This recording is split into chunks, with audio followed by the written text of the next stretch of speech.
مراسمی که به مناسبت جشن فراغت 26 تن از حافظان قرآن کریم از مدرسه حضرت عمر بن خطاب در قریه بیدکخیل مربوط به ولسوالی برکه لوگر دایر گرفته بود.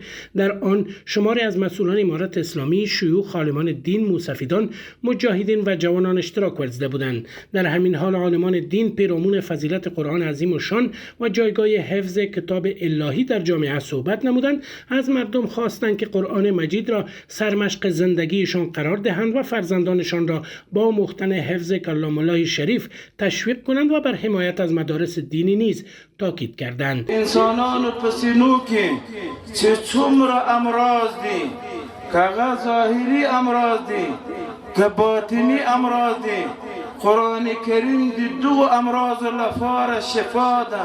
نو چیرته د کتاب الله تلاوت کیږي او درس او تدریس د کتاب الله کیږي، دیغه مدرسې، داغه کور، داغه محل حکم دی الله په نسبت د بیت الله الشریف.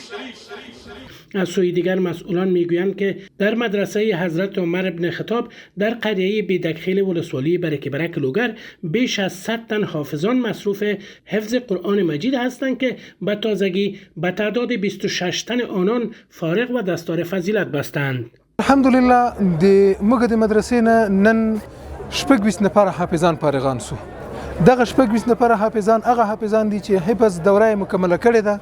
رب ذوالجلال د قرآن کریم د الفاظو د حفاظت لپاره الله د حافظانو سینې پیدا کړې دي. در پایان مراسم معنوی و روحانی با اتحاف دعا و نهادن دستار فضیلت بر سر 26 تن حافظان قرآن مجید از سوی عالمان دین به پایان رسید.